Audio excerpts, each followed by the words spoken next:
Clear message दिया गया है बिहार बीजेपी के द्वारा कि आप जातीय जनगणना पर तैयार नहीं है, मत होइए। आप विशेष राज्य पर तैयार नहीं है, मत होइए। आप शराबबंदी को कितना हिट बताइए, हम फ्लॉप बताते रहेंगे। हम आपको सम्राट अशोक के मामले पर पीछे नहीं हटेंगे।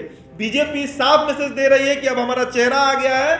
आप अलर्ट हो जाइए नीतीश बाबू, आप अलर्ट हो जाइए तेजस्वी यादव, आप अलर्ट हो जाइए चिराग पासवान। और खासकर ये सबसे बुरा मैसेज मेरे नजर चिराग पासवान के लिए है। नीतीश कुमार ने शर्त रखा था कि जो 3 बागी नेता हैं, जो बड़े नेता थे, मतलब जो बागी नेता आप कह सकते हैं, उषा विद्यार्थी, बालीगंज, रामेश्वर चौरसिया, रामेश्वर काराकाट और दिनारा से राजेंद्र सिंह, तीनों बीजेपी के बड़े नेता रहे हैं, बड़े लीडर्स रहे हैं, पूर्व विधायक भी रहे हैं। ये तीनों जब लोजपा का दामन थामे थे तो उस समय नीतीश कुमार ने सख्ती से कहा था बीजेपी से कि चाहे जो हो जाए इन तीनों को वापस नहीं लेना है। और बीजेपी का भी ये कमिटमेंट था, बीजेपी ने भी ये कमिट किया था, संजय जायसवाल ने ये कमिट किया था कि किसी भी हाल में हम राजेंद्र सिंह, उषा विद्यार्थी और रामेश्वर चौरसिया को वापस नहीं लेंगे। लेकिन आज देखिए ज्वाइनिंग कैसे हुआ है, सीधा जवाब दिया गया है नीतीश कुमार को। बजाबते चंपारण में संजय जायसवाल के आवास पर अपने सैकड़ों कार्यकर्ताओं के साथ पहुंचे हैं राजेंद्र सिंह। आज नालंदा में 11 लोगों की मौत हो गई जहरीली शराब पीने से। बीजेपी के नेताओं का अगर आप बयान सुनिए कि जिस तरह वो रिएक्ट कर रहे हैं, लग रहा है कि बीजेपी जो है वो अपोजिशन की पार्टी है, वो सत्ता में है ही नहीं, विपक्ष की भूमिका में बिल्कुल विपक्ष की भूमिका निभा रही है नीतीश कुमार के साथ बीजेपी, बिहार बीजेपी। जेडीयू वाले समझ ले, आरजेडी वाले समझ ले, एलजेपी वाले समझ ले, और चिराग पासवान भी ये समझ ले कि अगर उन्हें बीजेपी के साथ रहना है तो रहे, लेकिन सिर्फ वो सांसद बन के ही रहेंगे, सीएम नहीं बनने जा रहे हैं, बीजेपी उनको नहीं बनने देगी। तो सूत्र सही बता रहे थे कि बीजेपी की तरफ से सीएम कैंडिडेट, ये सीएम चेहरा जो है वो राजेंद्र सिंह। बीजेपी ने साफ साफ ये जवाब दिया है बिहार में लोजपा को, बिहार में जेडीयू को, बिहार में तेजस्वी यादव को कि हमारे पास भी चेहरा है और वो चेहरा राजेंद्र सिंह है। भले ही चिराग के बहुत करीबी रहे हो, लेकिन उन्होंने मांग रखा था कि उन्हें प्रदेश का अध्यक्ष बनाया जाए पार्टी में। हाँ, लेकिन उसके लिए चिराग तैयार नहीं थे। पिछले 8-7-8 महीनों से पार्टी के किसी भी मीटिंग में राजेंद्र सिंह नहीं पहुंच रहे थे। लोजपा का कोई भी बैठक हो, चाहे वो संसदीय बोर्ड का हो, कोई भी बैठक हो, उसमें राजेंद्र सिंह नहीं पहुंच रहे थे।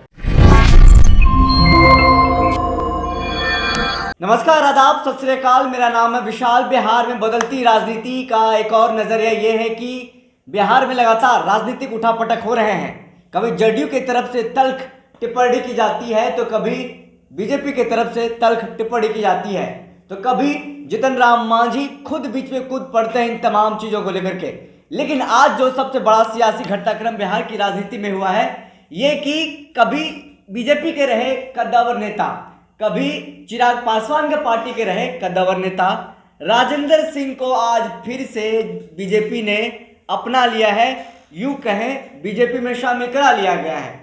बीजेपी से जब ये बाहर निकले थे, चिराग पासवान के साथ जब गए थे, तब इन्होंने जेडीयू को खासा नुकसान पहुंचाया था और उसके बाद से नीतीश कुमार ने यह ठाना था कि बीजेपी के साथ कभी नहीं आने देंगे। उसी शर्त पर इनसे गठबंधन की गई थी। लेकिन आज वो तमाम गठबंधन धर्म को तोड़ करके बीजेपी खुद में आज पार्टी में शामिल करा लिया। क्या कुछ पूरा मामला है, हम विस्तार से जानेंगे हमारे सहयोगी उदित तारियन से। उदित जी, क्या पूरा मामला है? खास करके पूरा मामला की बात करें तो ट्विटर पर प्रधानमंत्री मोदी ने राजेंद्र सिंह को फॉलो कर लिया है और किसी बिहार के नेता को तो फॉलो नहीं करते हैं वो। देखिए, 2020 का जो विधानसभा चुनाव हुआ था विशाल, आपने भी कवर किया होगा जी। दिनारा विधानसभा क्षेत्र रहा राजेंद्र सिंह का। दिनारा रोहतास जिले में पड़ता है, बगल में विक्रमगंज है, काराकाट है, कोचस है, ससाराम है, बहुत बड़ा विधानसभा पड़ता है और बड़ा जिला भी बहुत बड़ा है। 7 विधानसभा पड़ता है रोहतास में कुल जी। खैर, उस पर हम बाद में आएंगे। उसी दिनारा से लड़े थे राजेंद्र सिंह, हम राजेंद्र सिंह पर आएंगे, लेकिन उससे पहले जरा सा हम बीजेपी और जेडीयू की केमिस्ट्री को समझते हैं। याद कीजिए 2020 का जब परिणाम आया था जी, उसके बाद खुले मन से जो जेडीयू के नेता थे वो लगातार ये आरोप लगा रहे थे बीजेपी के ऊपर कि हमें बीजेपी ने सबसे कम सीट दिलवाया, हम 43 सीटों पर सिमट गए, हमारे कई प्रत्याशियों को चिराग पासवान की पार्टी के साथ मिलकर बीजेपी ने हमें डैमेज किया। इस तरह के कई बयान आ रहे थे, चाहे वो पूर्व मंत्री और एमएलसी नीरज कुमार हो या जितने भी जेडीयू के नेता आप ले लीजिए, ललन सिंह ने भी कहा जी, कई दफा ये मामला उठा। और ये तो एक पार्ट हुआ, इसके अलावा जरा आप दोनों पार्टियों का गठबंधन समझिए। आज नालंदा में 11 लोगों की मौत हो गई, जहरीली शराब। जहरीली शराब पीने से। बीजेपी के नेताओं का अगर आप बयान सुनिए कि जिस तरह वो रिएक्ट कर रहे हैं, लग रहा है कि बीजेपी जो है वो अपोजिशन की पार्टी है, वो सत्ता में है ही नहीं, विपक्षी की भूमिका में निभा बिल्कुल विपक्ष की भूमिका निभा रही है नीतीश कुमार के साथ बीजेपी, बिहार बीजेपी जी। इसके अलावा आप देखिए, विशेष राज्य का दर्जा हो, बीजेपी का क्लियर स्टैंड है भाई कि हमको स्पेशल पैकेज दे रहे हैं, शायद आपको कुछ नहीं देंगे। जाति जनगणना हो, हम हर मुद्दे पर आ रहे हैं, जातीय जनगणना देख लीजिए, जी। नीतीश कुमार जाकर तेजस्वी से हाथ मिला लिए थे, तेजस्वी के साथ दिल्ली जाकर प्रधानमंत्री से मुलाकात कर ली। बिल्कुल। आप कोई भी मामला उठाइए ना, आप देखिए आज जो शराबबंदी वाला है, संजय जायसवाल इस पर लगातार सवाल उठाते रहे हैं। बिल्कुल। क्यों उठाते रहे हैं? क्योंकि शराब जो है वो कहीं ना कहीं पुलिस पर निर्भर करता है। पुलिस अगर चाहे तो बंद करा सकती है, और पुलिस किस विभाग में होती है?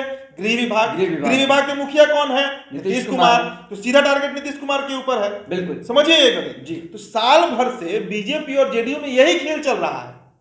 कभी भी आपको लगा है कि कोई भी एक मुद्दा ऐसा हो बिहार में जहां पर दोनों पार्टियों की सहमति हो? इस बार का विधानसभा सत्र आप याद कीजिए ना, जो अभी शीतकालीन सत्र हुआ, इसमें 29 नवंबर से नवंबर से 4 दिसंबर तक जो चला, जी जी, इसमें जीवेश मिश्रा जिस तरह कहे कि सदन तय करे कि नेता मंत्री बड़ा कि डीएमएसपी बड़ा, वो डीएमएसपी नहीं बोला गया था, वो नीतीश कुमार को बोला गया था।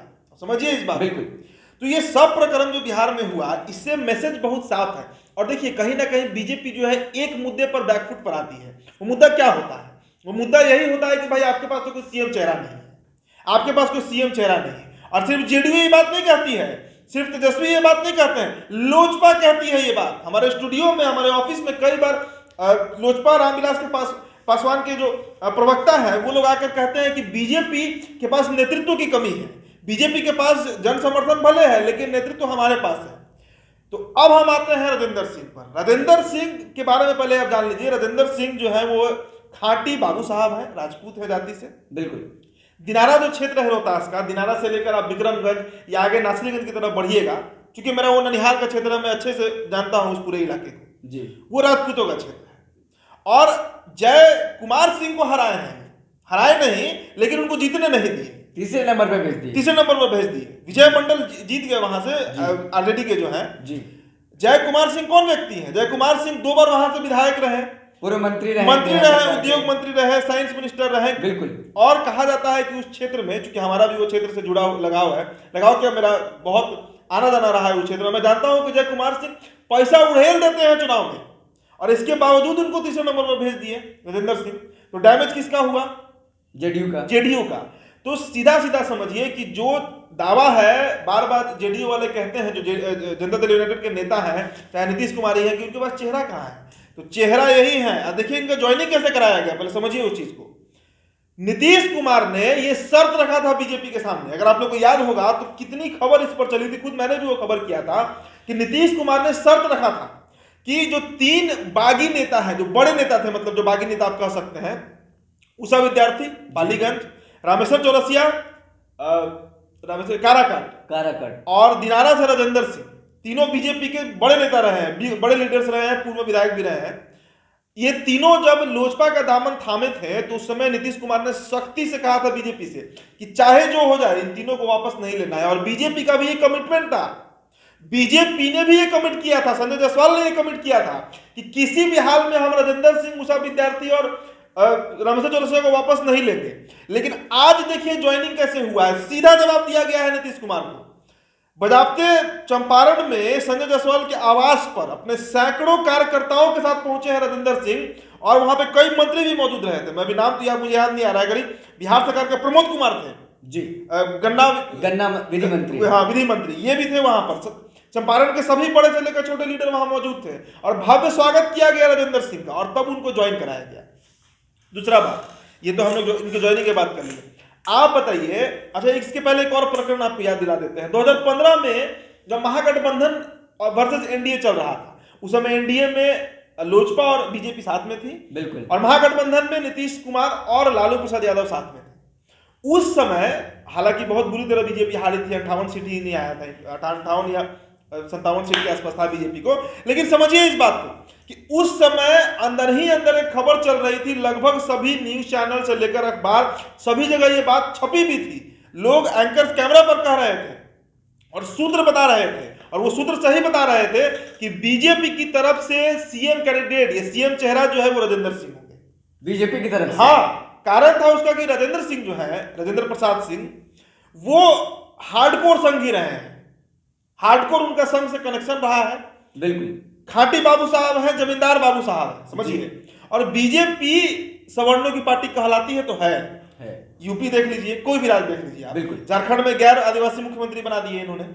यूपी में देखिए योगी आदित्यनाथ, तो बीजेपी का ये प्लानिंग था, फुल फ्लेज प्लानिंग था कि अगर यहां पर सत्ता में वो आती है तो किसी भूमिहार या किसी राजपूत को गद्दी पर बैठाएगी, और वही चेहरा था राजेंद्र सिंह। और अंदर ही अंदर संघ का पूरा सपोर्ट था। अगर मोहन भागवत का वो बयान नहीं आया होता कि आरक्षण पर समीक्षा करनी चाहिए, तो शायद राजेंद्र सिंह बिहार के मुख्यमंत्री भी बने होते। वो तो लालू यादव ने उसे इनकैश कर लिया, और ऐसा इनकैश किया कि बीजेपी को खत्म ही कर दिया बिहार से। भाई 58 सीट का क्या महत्व होता है? आप सबसे बड़ी पार्टी होने का दावा करते हैं, 58 सीट कैसे आया फिर आपको? तो वही शख्स है राजेंद्र सिंह। दूसरी बात, जैसे ही ये खबर मुझे मिली, मैंने अभी लोजपा के एक प्रवक्ता से फोन पर बात किया कि भाई आप लोग तो कह रहे थे कि बीजेपी के पास कोई नेतृत्व नहीं है, तो राजेंद्र सिंह कहां से आ गए अचानक? तो उन्होंने कहा कि उदित बाबू आप समझ लीजिए कि भले ही वो हमारे पार्टी से चुनाव लड़े हो, भले ही चिराग के बहुत करीबी रहे हो, लेकिन उन्होंने मांग रखा था कि उन्हें प्रदेश का अध्यक्ष बनाया जाए पार्टी में। हाँ, लेकिन उसके लिए चिराग तैयार नहीं थे। पिछले 7-8 महीनों से पार्टी के किसी भी मीटिंग में राजेंद्र सिंह नहीं पहुंच रहे थे। लोजपा में, लोजपा का कोई भी बैठक हो, चाहे वो संसदीय बोर्ड का हो, कोई भी बैठक हो, उसमें राजेंद्र सिंह नहीं पहुंच रहे थे। तो चिराग ये बात समझ गए थे कि अब राजेंद्र सिंह उनके पाले में नहीं है, और पिछले 1.5-2 महीने से लगातार इनकी वार्तालाप जो है वो बीजेपी के नेताओं से हो रही थी। मतलब बीजेपी ने साफ साफ ये जवाब दिया है बिहार में लोजपा को, बिहार में जेडीयू को, बिहार में तेजस्वी यादव को कि हमारे पास भी चेहरा है, और वो चेहरा राजेंद्र सिंह है। वो चेहरा कोई अचानक नहीं पैदा हुआ है, वो चेहरा 2015 के चुनाव के पहले से है। बिल्कुल। ये बीजेपी का दुर्भाग्य रहा है कि अभी तक सत्ता में नहीं आई है। नहीं तो आप समझिए, एक बात और आपको इसमें जोड़ देते हैं कि दरअसल जेडीयू को, मतलब आप कह सकते हैं कि उसी के भाषा में जवाब दिया गया है।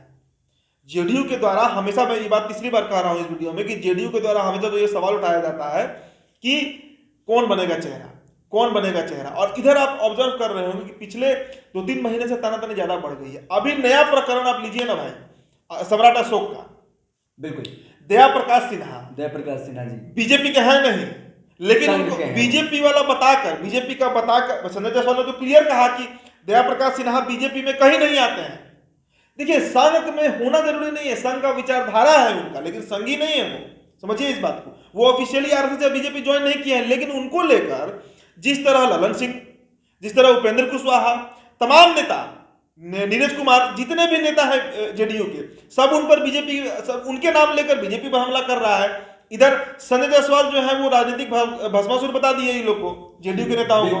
तो ये सब प्रकरण का जवाब दिया गया है कि अब ये मत समझिए कि नेतृत्व विहीन है पार्टी बीजेपी। आप समझ लीजिए, जेडीयू वाले समझ ले, आरजेडी वाले समझ ले, एलजेपी वाले समझ ले, और चिराग पासवान भी ये समझ ले कि अगर उन्हें बीजेपी के साथ रहना है तो रहे, लेकिन सिर्फ वो सांसद बन के ही रहेंगे, सीएम नहीं बनने जा रहे हैं, बीजेपी उनको नहीं बनने देगी। क्लियर मैसेज है, यही पूरा प्रकरण है। आप समझिए इस चीज को। बिल्कुल। एक बात इसमें और ऐड करूंगा कि राजेंद्र सिंह क्या, अभी देखिए, अभी मुझे लग रहा है कि आने वाले समय में उषा विद्यार्थी वो भी ज्वाइन करेंगी बीजेपी, क्योंकि ये तो भाई शर्त था, बीजेपी ने खुद कहा था, ऑफिशियली अनाउंस किया था कि कुछ भी हो जाए चुनाव के बाद, चाहे वो जीते या हारे, हम उन्हें बीजेपी में शामिल नहीं कराएंगे। और जब इतना ठाट बाट से स्वागत के साथ बैंड बाजा बजवाकर, मिठाई खिलाकर इनको संजय जायसवाल अपने घर बुलाकर ज्वाइन करा लिए, तो आपको क्या लगता है विशाल, उषा विद्यार्थी या फिर वो ज्वाइन नहीं करेंगे? रमेश चौरसिया बिल्कुल ज्वाइन करने जा रहे हैं, और बहुत जल्द ज्वाइन करने जा रहे हैं। एक बड़ा सवाल बनता है, क्या राजेंद्र सिंह को बीजेपी में बड़ा कद मिलने वाला है? बड़ा कद पहले भी रहा है, आपकी जानकारी में पहले कद था, पद मिलने वाला है। ज्वाइन, आपकी थोड़ा जानकारी हम बढ़ा देते हैं विशाल। पहले ये पार्टी के प्रदेश उपाध्यक्ष रह चुके हैं, पहले ये पार्टी में महासचिव रह चुके हैं, खाली विधायक नहीं ना बने हैं, अब मंत्री नहीं बने तो जीतेंगे तो बनेंगे, लेकिन पार्टी इनको कोई छोटा मोटा कोई कार्यकर्ता नहीं रखा है भाई। 30 साल पुराना संघ का व्यक्ति है ये, आप समझिए। बिहार में आरएसएस को फंडिंग तक करते हैं, आरएसएस को सींचने का काम करते हैं राजेंद्र सिंह। हार्डकोर संघी है, अंदर संघी है, आरएसएस इनके खून में है। तो इनको तो पद मिला हुआ था भाई, प्रदेश उपाध्यक्ष बड़ा पद होता है। देखिए बाकी पार्टियां जो रीजनल पार्टी होती है, आप सपा ले लीजिए, आरजेडी ले लीजिए, जेडीयू ले लीजिए, इसमें महासचिव और प्रदेश उपाध्यक्ष का बहुत कीमत नहीं होता है। लेकिन जो राष्ट्रीय पार्टी है, चाहे कांग्रेस हो चाहे बीजेपी हो, उनमें कीमत होता है। वहां अगर प्रदेश उपाध्यक्ष आप हैं तो आपके पास अथॉरिटी होता है, आपके पास पावर होता है, और उसी पद पर थे ही राजेंद्र सिंह, तो पद भी इनको मिला हुआ था, हालांकि जीते नहीं। और देखिए दिनारा विधानसभा को समझिए, दिनारा विधानसभा बीजेपी इन्हीं को टिकट देती, लेकिन वो सीट चला गया जेडीयू के पाले में, 20 में सीट चला गया जेडीयू के पाले में, और जेडीयू से वहां पहले रह चुके थे, उस समय थे भी जय कुमार सिंह। तो किसी भी स्थिति में इनको वहां से चुनाव लड़ना था, शक्ति प्रदर्शन करना था, और जय कुमार सिंह को तीसरे नंबर पर भेजे, बिल्कुल खुद दूसरे नंबर पर रहे। हालांकि दो राजपूतों की लड़ाई में विजय मंडल निकल गए, विजय मंडल क्लियर निकले, लेकिन इन्होंने बड़ा मैसेज दिया जी। और 10 महीना अभी कितना साल लगा है, साल मतलब 12-13 महीना हो रहा है, वापस आ गया है पार्टी में, तो क्लियर मैसेज दिया गया है। अब कंक्लूड कर दूं अपने पूरे चर्चा को, क्लियर मैसेज दिया गया है बिहार बीजेपी के द्वारा कि आप जातीय जनगणना पर तैयार नहीं है, मत होइए। आप विशेष राज्य पर तैयार नहीं है, मत होइए। आप शराबबंदी को कितनों हिट बताइए, हम फ्लॉप बताते रहेंगे। हम आपको सम्राट अशोक के मामले पर पीछे नहीं हटेंगे। बीजेपी साफ मैसेज दे रही है कि अब हमारा चेहरा आ गया है, आप अलर्ट हो जाइए नीतीश बाबू, आप अलर्ट हो जाइए तेजस्वी यादव, आप अलर्ट हो जाइए चिराग पासवान। और खासकर ये सबसे बुरा मैसेज मेरे नजर चिराग पासवान के लिए है। तो साफ तौर पे ये जो पूरा मामला है, ये जो पूरा प्रकरण है राजेंद्र सिंह वाला, आपको समझ में आ गया होगा कि किस तरह से अब बिहार में बीजेपी राजनीति पलटने वाली है। आने वाले दिनों में देखना होगा क्या कुछ इसमें अपडेट होता है, क्या कुछ पद दिया जाता है, क्या कुछ कद इनका बीजेपी में बड़ा होता है। बहरहाल इस खबर में इतना ही, हमें दीजिए इजाजत, फिर मिलते किसी बड़ी खबर के साथ, तब तक के लिए धन्यवाद। धन्यवाद।